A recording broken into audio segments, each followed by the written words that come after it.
सुंदर वन के जंगल में रहने वाला कालू कौआ आज अपनी बेटी टुनटुनी चिड़िया के साथ शहर के जंगल जा रहा था।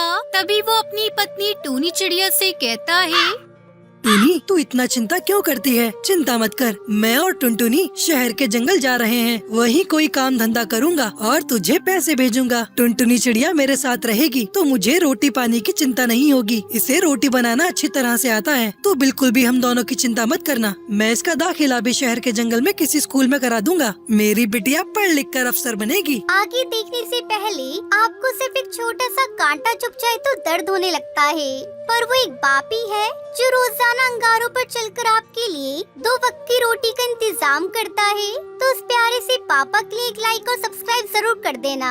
साथ ही अपने प्यारे से पापा के लिए ये वाला इमोजी जरूर सेंड। ठीक है जी, अपना और टुनटुनी चिड़िया का ध्यान रखना। मैं चिट्ठी भेजती रहूंगी और आप भी चिट्ठी भेजते रहना। दोनों बाप बेटी शहर के जंगल आ जाते हैं। पापा पापा भूख लगी है, वो देखो ना, सामने हलवाई की दुकान है। चलो पहले कुछ खा लेते हैं, मुझसे भूख बर्दाश्त नहीं हो रही है। पापा चलो ना। कालू को उस हलवाई बंटी कबूतर की दुकान पर जाता है। अरे 2 प्लेट कचौड़ी और जलेबी देना, मेरी बेटी को बहुत जोरों की भूख लगी है। भाई, शक्ल से तो तुम देहाती पक्षी मालूम पड़ते हो। लगता है शहर के जंगल में नए नए आए हो। पैसे तो है ना तुम्हारे पास? हाँ है ना पैसे मेरे पास, ये देखिए। अरे मेरी पोटली कहाँ गई? अरे ये क्या हो गया? लगता है किसी ने मेरी पोटली चुरा ली। भैया, ये शहर का जंगल है, यहाँ तो हर जगह पर चोर उचक्के पक्षी उड़ते फिरते हैं। तुम्हें अपना पैसा संभाल कर रखना चाहिए था। लेकिन बापू, अब तो बहुत तेज भूख लगी है, अब हम क्या खाएंगे? यही तो मैं भी सोच रहा हूँ बेटी, क्या करूँ? बंटी भैया से पूछता हूँ, अगर वो मुझे उधार जलेबी कचौड़ी दे दे। बंटी भैया, क्या आप उधार में मुझे जलेबी और कचौड़ी खिला दोगे? काम करके आपके पैसे चुका दूंगा। मेरी बेटी को बहुत भूख लगी है, मैं तो भूखा रह लूंगा, पर अपनी बिटिया को भूखा कैसे रखूं? शक्ल से तो तुम बड़े सीधे दिखाई देते हो। तुम मेरी दुकान पर काम करोगे? अच्छी तनख्वाह दूंगा। मुझे एक नौकर की जरूरत है, क्या कहते हो? काम करोगे मेरी दुकान पर? हाँ भैया, शहर के जंगल तो मैं काम करने ही आया था। आपने तो मेरे मुंह की बात छीन ली। मैं आपकी दुकान में काम करूंगा, लेकिन बंटी भैया, मुझे कचौड़ी बनाना नहीं आता। आप मुझे सिखा देना, फिर मैं बहुत ईमानदारी से आपका काम कर दूंगा। ठीक है, आ जाना कल से। ऐसे ही समय गुजरने लगा।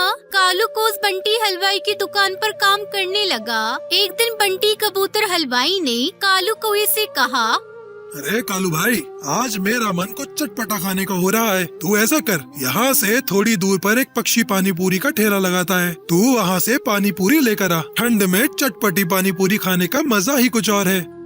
वहीं पर बैठी टुनटुनी चिड़िया उनकी बातों को सुन रही होती है और वो उनसे कहती है, बंटी अंकल, पानी पूरी तो मुझे भी अच्छी लगती है और मैं तो पानी पूरी बनाना भी जानती हूँ, लेकिन मेरे बापू के पास इतने पैसे नहीं है जो मैं पानी पूरी का ठेला लगा सकूँ।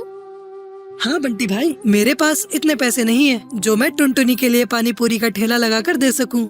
अच्छा, ऐसी बात है तो एक दिन तू मुझे भी पानी पूरी की 1 प्लेट बनाकर खिला। ये ले पैसे, फिर मैं बताऊंगा तेरी पानी पूरी कैसी है। अगले दिन टुनटुनी चिड़िया बंटी कबूतर को पानी पूरी बनाकर खिलाती है। अरे बाबा टुनटुनी, इसका तो कोई जवाब नहीं। ऐसी पानी पूरी तो मैंने आज तक नहीं खाई। तू ऐसा कर, मेरी दुकान के सामने एक पानी पूरी का ठेला लगा ले। पैसे की तू चिंता मत करना, मैं तेरी मदद करूँगा।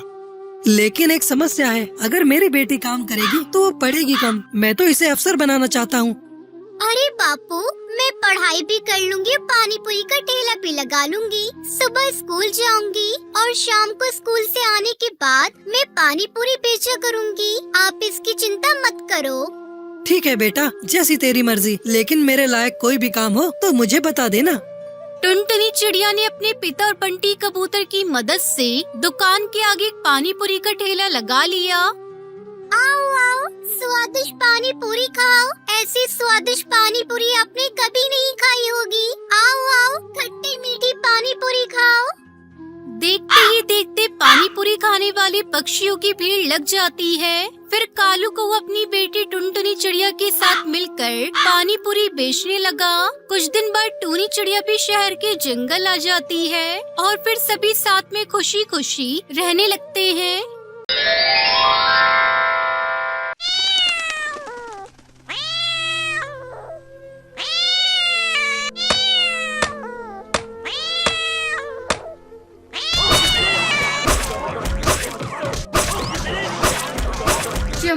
गांव में एक छोटा सा जंगल था।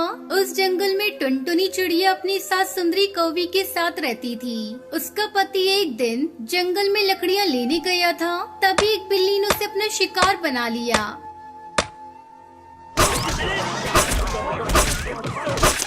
घायल कालू कौआ किसी तरह घर पहुंचता है। माँ, टुनटुनी, कहाँ हो? जल्दी बाहर आओ।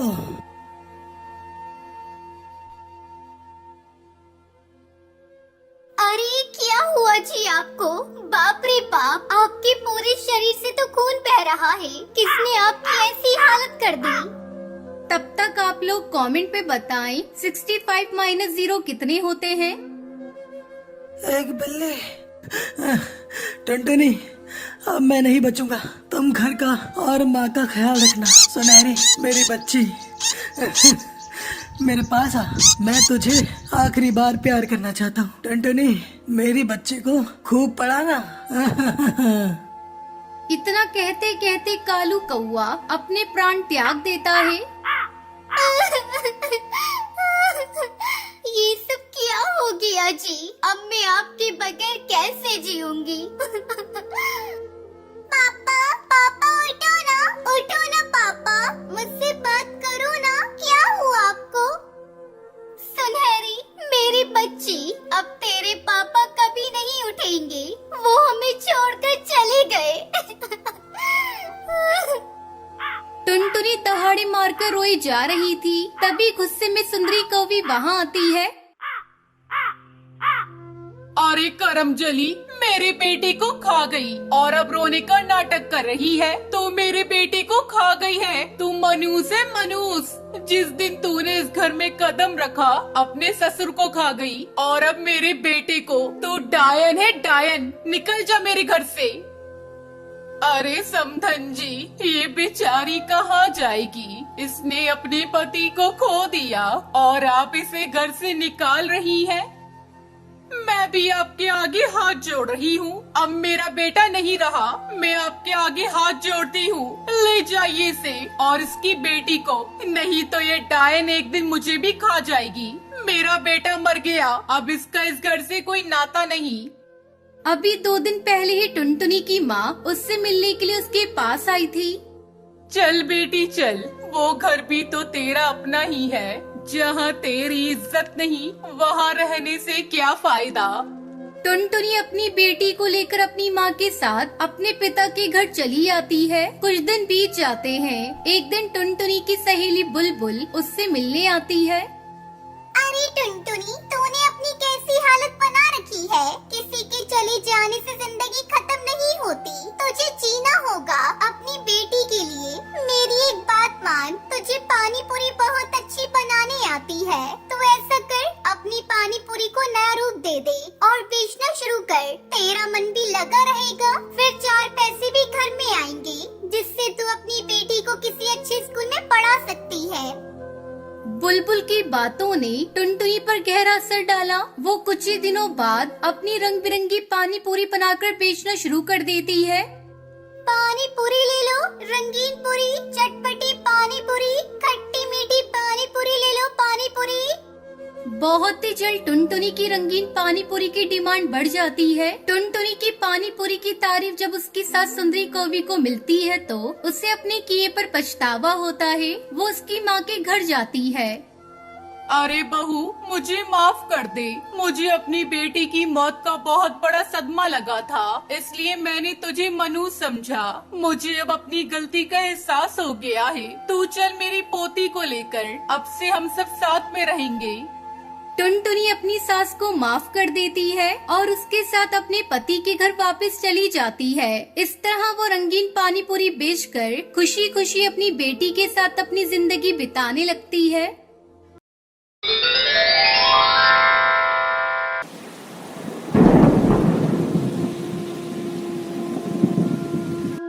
केरला के जंगल में टुनटुनी चिड़िया अपने पति बंटी कबूतर और बेटी पिंकी और एक बेटे गोलू के साथ जंगल में रहती थी। टुनटुनी चिड़िया बंटी कबूतर खेती करके अपना गुजारा करते थे।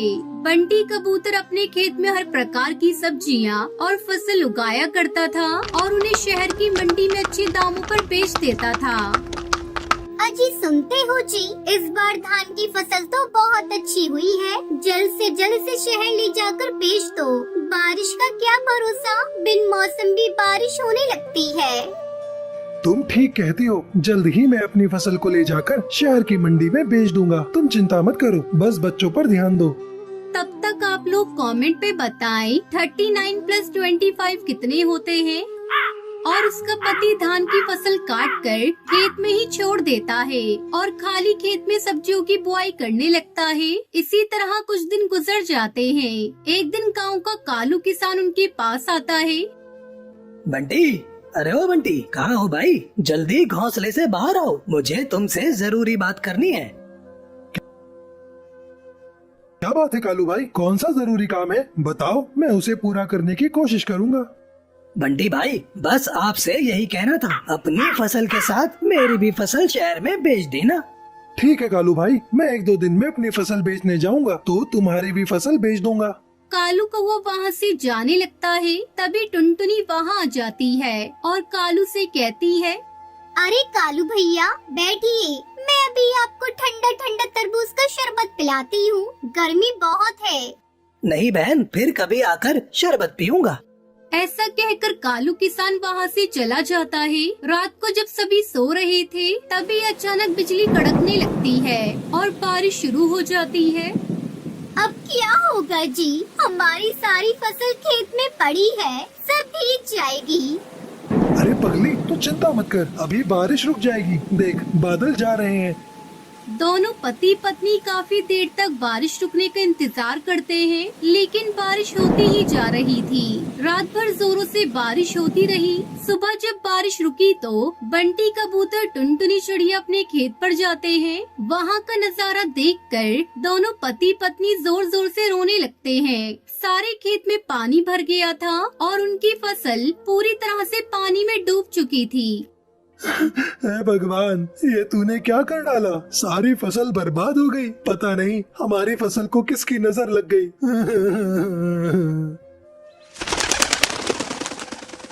मम्मी, पापा, जल्दी घर चलो, हमारा घर टूट गया और गोलू उसके अंदर दब गया है। मैं किसी तरह अपने आप को बचा पाई हूँ।